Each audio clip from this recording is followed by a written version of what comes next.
una perspectiva anterior desde mi trabajo como académico, estudiando algunas de estas cuestiones, pero sobre todo voy a traer, como bien se dijo en la presentación, la perspectiva más práctica, mi experiencia como funcionario público, lidiando con los asuntos difíciles y complejos ya de implementación y ejecución del gasto público.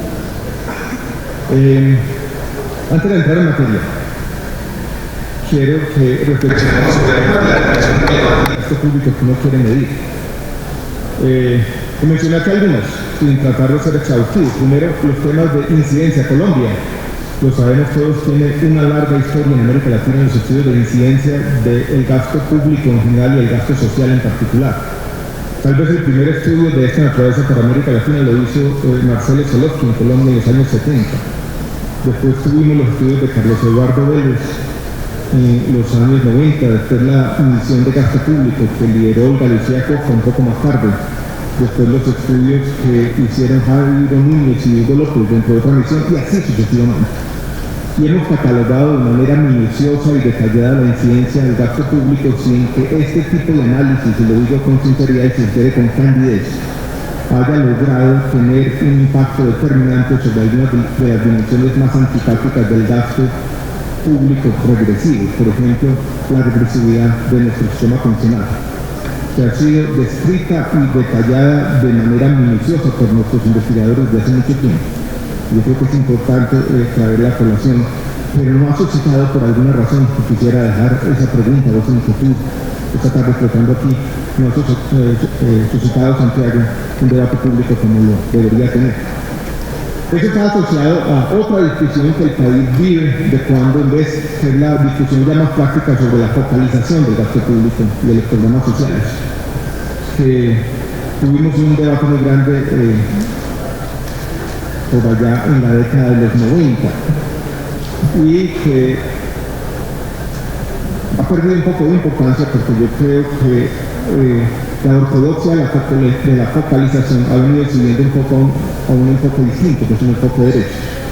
Pero cabe en todo caso señalar, y este es un asunto que nos compete a todos, le compete a la Contraloría y nos compete a los ministerios, los problemas que seguimos teniendo con la manipulación de los instrumentos de focalización, en particular con el CISBEN y la estratificación que tenemos en nuestra ciudad. Ese sigue siendo un área compleja, que es el área de la focalización. Me voy a referir a esto más adelante, pero quisiera llamar la atención sobre lo siguiente. Finales de la década del 90, comienzos de la década del 2000, cuando se desarrolla con el profesor Alberto Alocina de la Universidad de Harvard, hace una primera misión grande institucional, la visión que desarrolla el Telomar, y examina los aspectos atendientes a la calidad del gasto público. Se sorprende esa misión, después de haber tenido un aumento sustancial del gasto público en la década de los 90, después de haber tenido, como ha tenido nuestro país, una tradición tecnocrática muy larga, se sorprende la misión, decía, de que no teníamos una forma ordenada de evaluar el impacto, ni siquiera una forma centralizada de hacer análisis de costo-beneficio ni de formular proyectos de manera ordenada. Creo que se ha venido cambiando un poco. Yo creo que a raíz incluso de las recomendaciones de esa misión se creó una dirección especial del Departamento Nacional de Planeación y hoy tenemos mucha más información sobre el impacto de nuestros programas sociales. Pero este es un área donde todavía falta andar mucho más. Yo creo que nos falta información sobre el impacto de los programas sociales, nos falta que esa información alimente el debate público de manera mucho más clara y detallada. Quiero comenzar entonces mi presentación diciendo que la preocupación no es solamente sobre la ejecución, hay otros aspectos paralelos a la ejecución. En particular quisiera generar la incidencia, los problemas de focalización y la necesidad de tener mayor información sobre el impacto de los programas sociales que también deben acompañar nuestro debate sobre la ejecución. Ya pasando al tema de mi presentación, esto pretendía hacer simplemente un pequeño paréntesis para poner el tema en contexto. Quiero hablar de los obstáculos para la ejecución. Yo voy a hacer una lista, no quiero ser exhaustivo. No voy a hacer un tratado sobre los problemas de la ejecución del gasto público en Colombia, simplemente voy a señalar algunos de los problemas más preeminentes, haciendo una reflexión sobre cada uno. El primero, ya se imaginarán ustedes cuál es, ¿no? Es la corrupción. Antes de hacer una reflexión de la corrupción, yo quisiera que todos nos hiciéramos la siguiente pregunta, una pregunta que planteamos la semana pasada en un foro similar del Consejo Nacional de Competitividad. Y es cuál ha sido el devenir de la corrupción en Colombia, cuál es la dimensión actual, pero sobre todo en el tiempo, en términos comparados, ha aumentado o ha disminuido. Cada quien tendrá una respuesta. Yo quiero mostrarles una información que construimos con base en un archivo de noticias hace 3 o 4 años aproximadamente. Un trabajo que hizo sobre todo un ingeniero de sistemas de la ciudad de Popayán, que trabaja en Twitter, Juan Manuel Caicedo, que bajó el archivo de noticias del Tiempo y la revista Semana, e hizo un conteo de palabras, incluyendo la palabra corrupción, para tratar de entender la dimensión o la evolución mejor de este fenómeno del tiempo. Esto parece un chiste, pero les quiero mostrar como justificación. El siguiente gráfico. Esto es basado en ese conteo de palabras. Hay un periodo largo que comienza desde el año 1990. Y la línea gruesa que ustedes ven, no punteada, es la serie para ese periodo de la tasa de desempleo en el país. La línea punteada que ustedes ven es la aparición o la frecuencia relativa en el archivo de noticias del diario El Tiempo de la palabra desempleo. La correlación de estas dos series de tiempo es algo así como 0.93. O sea, no estamos hablando de un mal instrumento para medir un fenómeno que ustedes pueden encontrar en otra forma. ¿Qué pasa si hacemos lo mismo con el tema de corrupción? Quiero que pongamos atención sobre todo a esta gráfica. Aquí la tendencia parece ser negativa, aunque uno podría más bien interpretar la gráfica diciendo no hay una tendencia claramente discernible. No podemos decir que en nuestro país la corrupción haya aumentado, pero tampoco vamos a decir, con base en esta información parcial, que ha disminuido sustancialmente. Yo creo que lo que podríamos decir a la luz de estos datos, que son imperfectos, pero hay muchos otros indicadores, es que lo que tenemos son grandes ciclos asociados a, sobre todo, los procesos electorales, donde aumenta la frecuencia de aparición de la palabra corrupción, pero no tenemos una tendencia claramente discernible, insisto, en ese punto. Lo más curioso de todo es que ustedes, si van a leer las noticias, se van a encontrar cada año una noticia, un comentarista, una columnista de prensa que anota lo siguiente: nunca la corrupción había sido tan grande en nuestro país como hoy. Esto no fue muy difícil de medir, difícil de entender, difícil de discutir, porque en el fondo es un fenómeno emergente y es más un síntoma que la causa de los problemas. Pero quiero que hagamos algunas reflexiones generales sobre el tema de la corrupción, que sin duda es uno de los obstáculos que tenemos para la ejecución del gasto público, sea cual fuere la dimensión actual. Y aquí las percepciones son tan importantes como la realidad. La percepción de unos altos niveles de corrupción implica desconfianza o falta de confianza y falta de legitimidad en las instituciones, y ese hecho de sí, de por sí, es perjudicial. El impacto negativo de la corrupción no es solamente sobre la ejecución del gasto público, yo creo que tiene un impacto más allá de los recursos que se pierden, y es que se pierde la confianza en el Estado, se pierde la confianza en las instituciones, se pierde la confianza en el proceso democrático, y eso afecta la toma de decisiones públicas, que yo lo vivo como funcionario todos los días. Muchas veces las decisiones difíciles que hay que tomar se aplazan porque carecemos de la legitimidad para tomar decisiones importantes que no son populares o que no tienen el apoyo popular en el corto plazo por los problemas de confianza y legitimidad, o de falta de confianza y legitimidad asociados a la corrupción. Por ejemplo, en el sistema de salud no hemos sido capaces de tener, y voy a volver sobre este punto más adelante, un acuerdo social coherente que diga de una manera sencilla: estos son los recursos que ha dispuesto la sociedad, estos son los beneficios que pueden pagarse con estos recursos. Y cuando hemos tratado en algunas instancias, incluso institucionales, por ejemplo en la ley estatutaria de salud, de tener unos mecanismos de regulación más o menos sensatos del derecho fundamental a la salud, siempre nos encontramos con la misma oposición, porque primero no controlan la corrupción antes de negarle algunos servicios que se no utiliza la gente. Y tienen razón, que nos imprimen un argumento de esa naturaleza. Entonces la corrupción afecta no solo la ejecución del gasto público, sino que también afecta la toma de decisiones. Yo creo que Colombia ha tenido una tradición larga, y voy aquí a utilizar los argumentos de Jim Robinson, entre otros, Cuando él trata de hacer esta dicotomía que algunos critican, pero a mí me parece ilustrativa para entender el ambiente o el entorno del contexto institucional que creo en nuestro país ha favorecido ciertas formas de corrupción. Y esa es la distinción que él hace entre dos tipos de equilibrios políticos, uno el que él llama populista, nosotros en Colombia no lo hemos tenido, y otro que él llama clientelista. Y tal vez desde el año 58, nuestros acuerdos políticos, en principio cerrados a dos partidos tradicionales, pero después copiando las mismas prácticas que en su momento se hicieron comunes, han favorecido el clientelismo. Y Jim Robinson dice lo siguiente, yo creo que es algo que nos tiene que llamar la atención a todos. Él dice, comparemos países en América Latina, en el devenir de los últimos 60, 70 años, unos que han tenido episodios de populismo, y otros como Colombia, que han sido más clientelistas y que han evitado esos desequilibrios grandes macroeconómicos. Y comparemos en una dimensión, que es la evolución de los índices de desarrollo humano. Y nos vamos a dar cuenta que esa evolución de los índices de desarrollo humano no es muy distinta en Colombia que en países que han tenido episodios de populismo.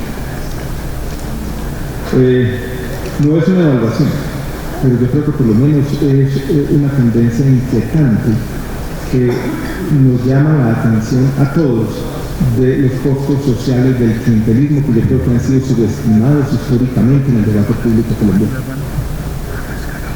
Y seguimos teniendo un entorno, un contexto institucional que creo yo favorece el clientelismo. Formas como el empleo público como una forma de redistribución, que es absolutamente nocivo, lo digo yo en los hospitales públicos todos los días.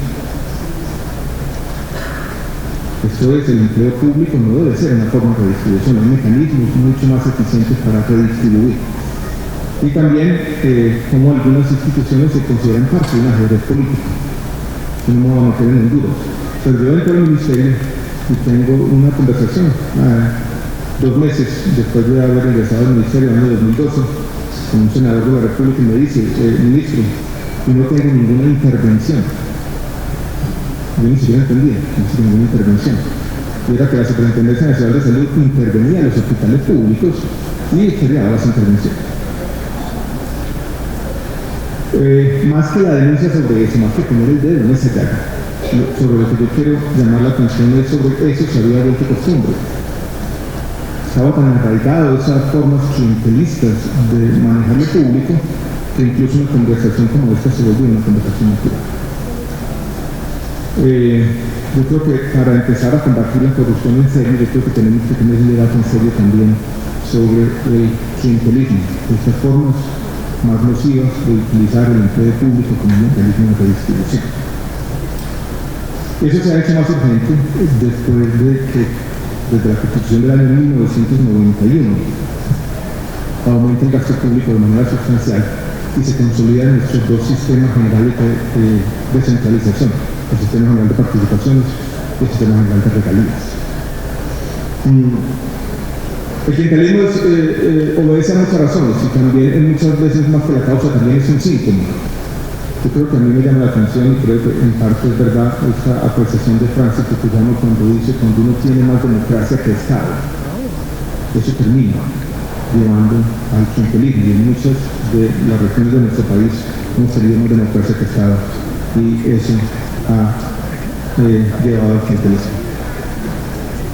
Hasta ahora no he dicho nada raro, que la corrupción es un obstáculo para el gasto público, nadie va a negar eso, pero quise hacer esta conexión entre el clientelismo como puerta de entrada a la corrupción y la necesidad que tenemos como sociedad de debatir este tema y debatirlo con sinceridad, con candidez,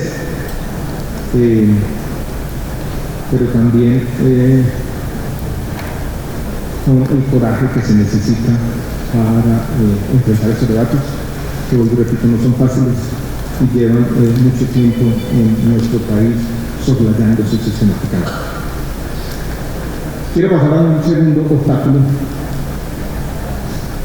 que es la otra cara de la moneda de la corrupción, y es la falta de confianza, sobre todo la falta de confianza, ya no voy a hablar de la falta de confianza del público en general con las instituciones públicas, sino la falta de confianza interinstitucional, y sobre todo en las relaciones entre la nación y el territorio.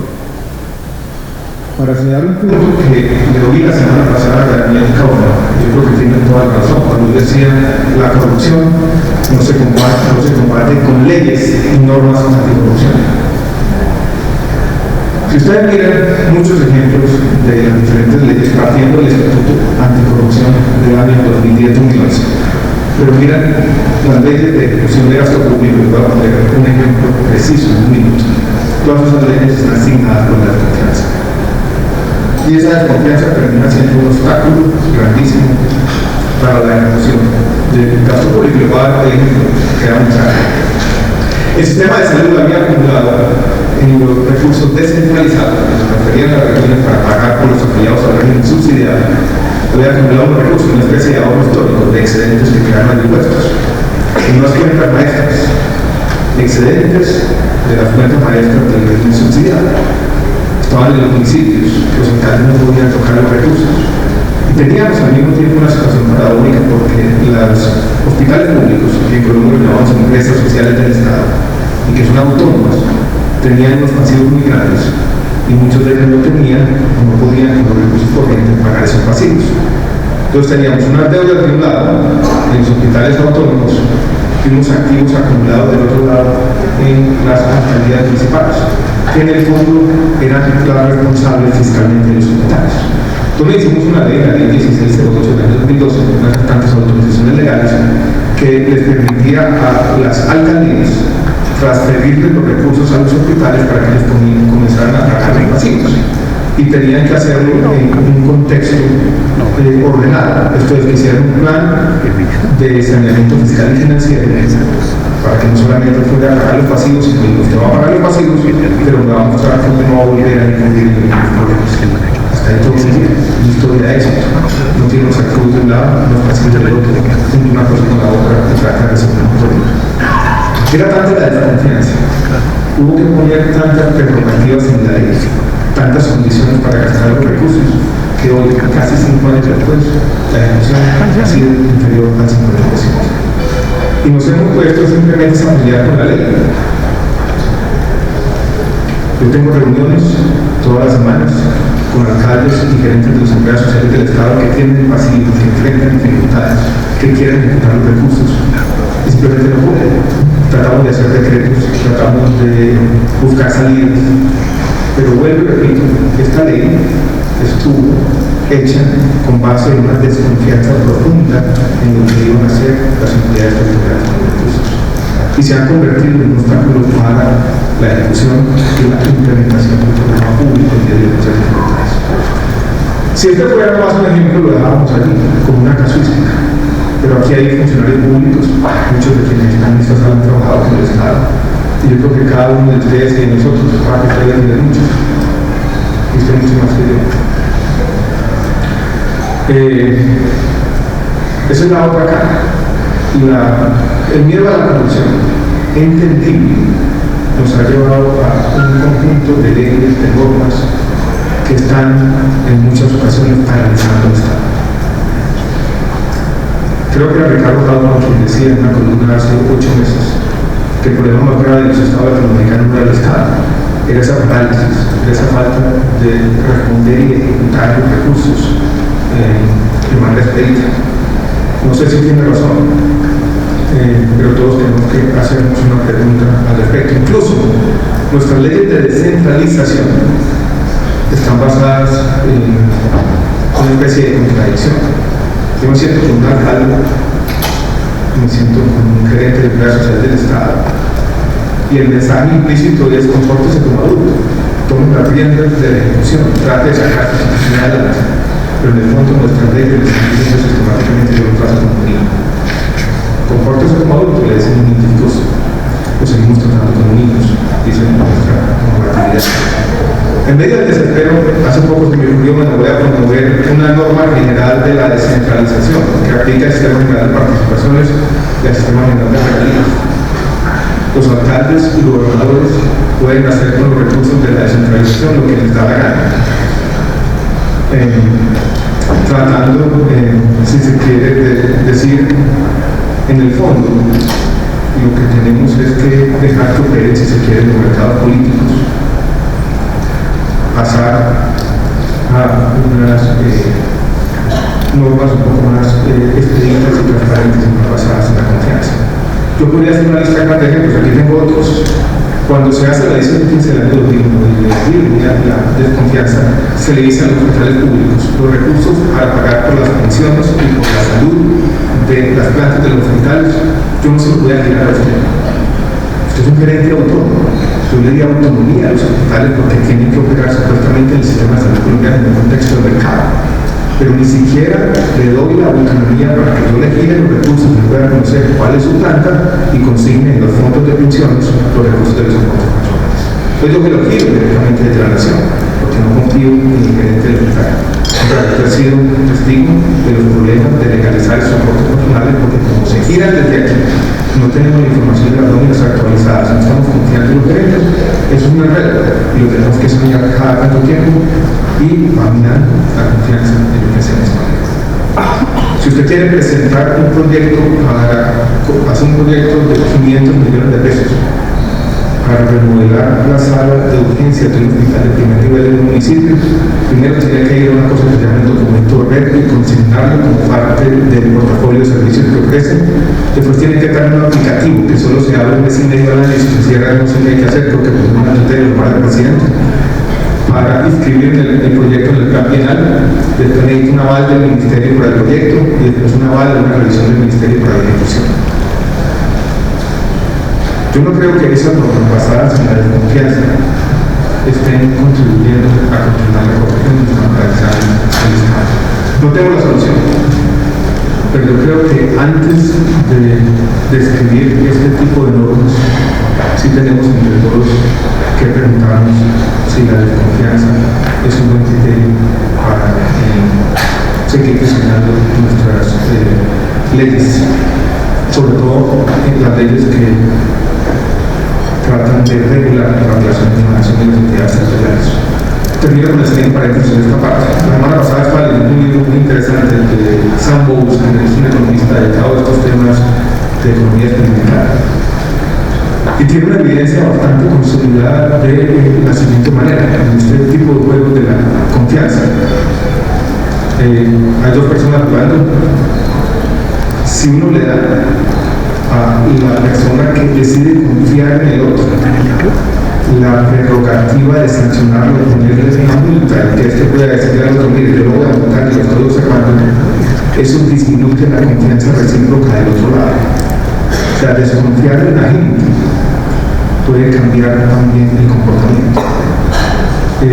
Yo por lo menos, de manera personal, me gusta practicar ciertas formas de ingenuidad y es confiar en todo el mundo, por lo menos en principio. A ver si de esa forma también van cambiando nuestros comportamientos. Corrupción y falta de confianza. ¿Cómo va a ver? Claro, usted lo ha vivido, esto no es una idea mía, es más una idea suya, y es la falta de proyectos.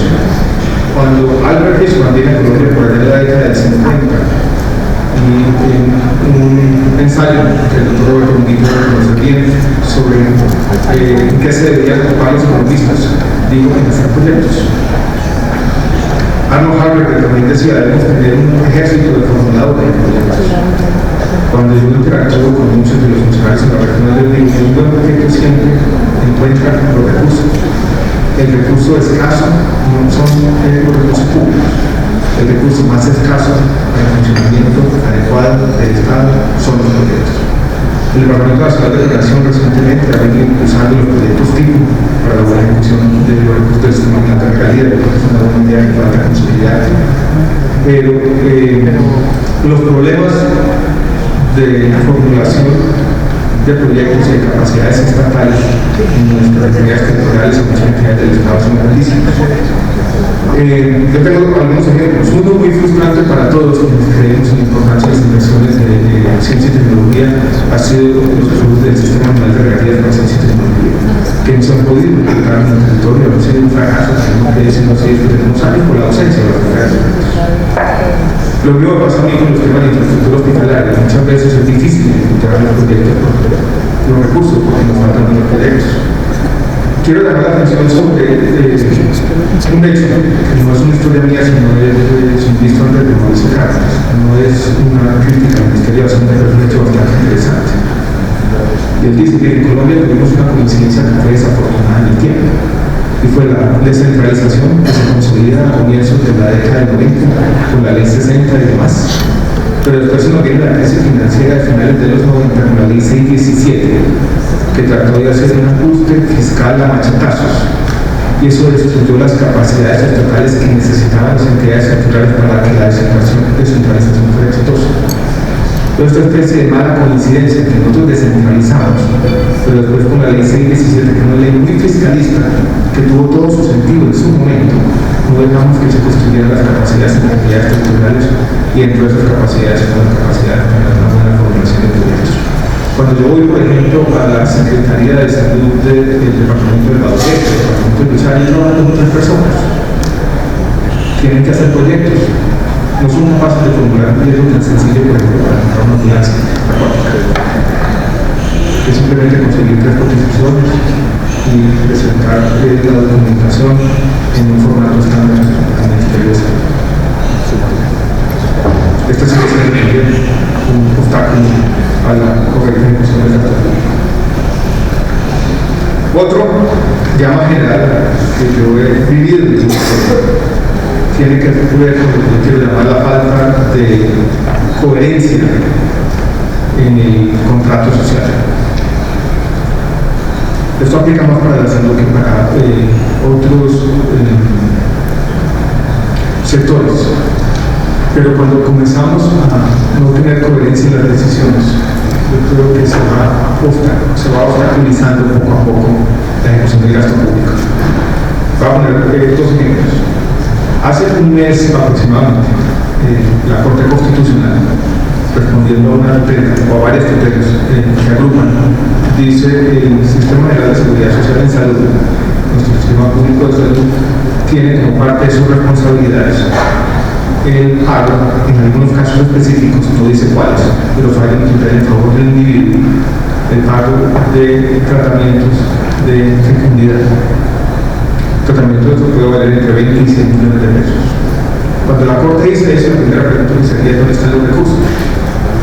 Los recursos están en teoría en los excedentes del fondo para pagar por la salud de todos los colombianos, que es imposible. Lo que de pronto la Corte no sabía es que los excedentes de FOSIGA, que fueron hace 8 o 9 años muy grandes, cercanos a los 10 millones de pesos, ya no existen.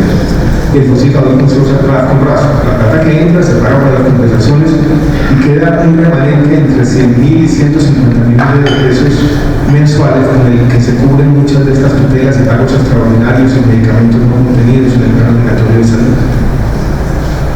Y así es todos los días. Todos los días vamos sumando beneficios sin tener una discusión en la sociedad sobre cuáles son los recursos que la sociedad debe disponer para pagar por esos beneficios. Entonces, cuando tenemos un juez constitucional dedicado solamente a una de las columnas, sin tener lo que vamos teniendo con el tiempo es un contrato social incoherente. Y los contratos sociales incoherentes son los contratos sociales injustos, donde uno termina siendo racionalmente implícito, entregándole mucho a unos pocos y negándole a la mayoría lo que lo hace. Esta metáfora que es evidente en el sistema de salud y que es tal vez la causa preponderante del problema financiero que tiene el sistema de salud, y el de no tener coherencia entre los recursos y los beneficios, en parte como consecuencia del fallo judicial, yo creo que se está afectando nuestro país. Y hoy en día es una amenaza. Yo tengo conversaciones con secretarios de salud todas las semanas. Una de la semana pasada, en el departamento de Bolívar, me dice: ministro, ¿qué hago? Yo tenía una prioridad de donde construir unos centros de salud, pero luego de semestre que tengo que construirlo en esta vereda donde yo ya hice uno.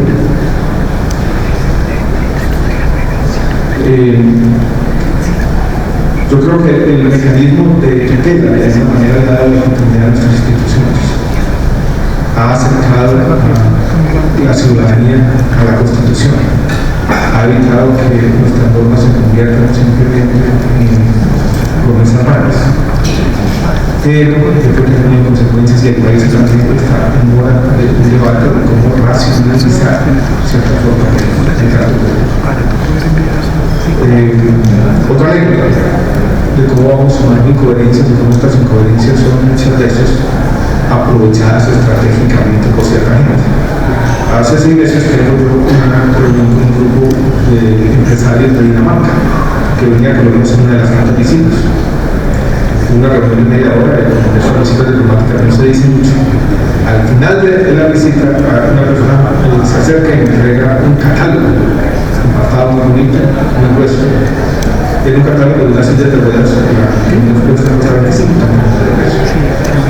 Lo que se me ocurrió a mí en ese momento es preguntarle a esta persona dónde comercializan ustedes ese tipo de sillas de ruedas en América Latina, en Colombia, nuestro país de entrada. Yo le pregunté por qué. Y me respondió con un buen acento: tutela. Entonces pagamos sillas de ruedas de 30, 35, 40 millones de pesos sin tener una reflexión del fondo sobre los recursos. Yo creo que nuestro país está en mora de tener esa discusión.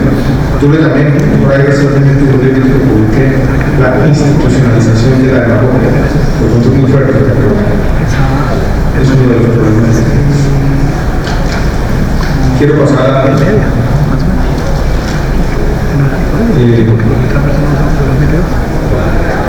el último obstáculo. Yo creo que la falta de continuidad. Esto es un problema de todos los países del mundo, creo, pero yo creo que es importante señalarlo y decirlo una y otra vez. Cada funcionario, cada ministro, cada gobierno llega con sus ideas nuevas y algo que afecta a la función de gasto público es el gobierno. Yo creo en el incrementalismo, en la necesidad de ir construyendo sobre lo construido, en una idea tal vez sencilla que tal vez el peor error que uno puede cometer como reformista es destruir sin haber construido.